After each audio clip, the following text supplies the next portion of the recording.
Voter ও এজেন্টবিহীন নির্বাচন যাতে বাংলাদেশে আর না হয় সেজন্য নির্বাচন কমিশন কাজ করে যাচ্ছে বলে জানিয়েছেন নির্বাচন কমিশনার ব্রিগেডিয়ার জেনারেল অবসরপ্রাপ্ত আবুল ফজল মোহাম্মদ সানাউল্লাহ।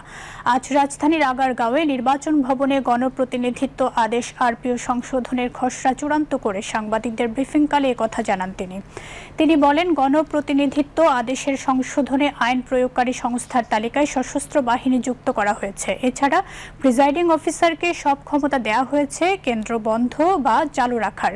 আবুল ফজল মোহাম্মদ সানাউল্লাহ বলেন, আদালত কাউকে ফেরারি ঘোষণা করলে সে নির্বাচনে অংশগ্রহণ করতে পারবে না।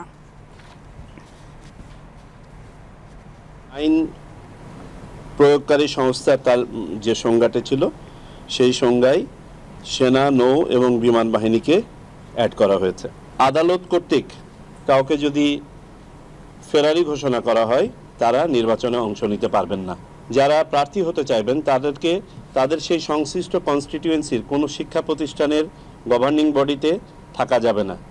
যদি কোনো প্রার্থী তার হলফনামায় কোনো মিথ্যা তথ্য দিয়ে থাকেন বা এটা যদি প্রতীয়মান হয় নির্বাচন কমিশনের কাছে স্বপ্রণোদিতভাবে বা কোনো প্রতিবেদনের ভিত্তিতে বা রিপোর্টের ভিত্তিতে, তাহলে নির্বাচন কমিশন সেটা তদন্ত করে ব্যবস্থা নিতে পারবে। না ভোটের ব্যাপারে যে সিদ্ধান্তটা হয়েছিল যে এখন থেকে কোথাও একক প্রার্থী থাকলে সরাসরি তাকে বিজয়ী ঘোষণা করা হবে না, তাকে না এর বিপক্ষে ভোট করতে হবে। এবং দ্বিতীয়বারও যদি গিয়ে দেখা যায় তফসিল করে নতুনভাবে ঘোষণা করার পরে আবারও একই প্রার্থী হচ্ছে, তখন আর না ভোট হবে না। কিন্তু একবার অন্ততপক্ষে না ভোটের সাথে সিঙ্গেল প্রার্থীকে কন্টেস্ট করতে হবে। জোটবদ্ধভাবে নির্বাচন করতে গেলেও স্ব দলীয় যে সিম্বল আছে, প্রতীক আছে, সেই প্রতীকেই প্রার্থীরা নির্বাচন করবেন।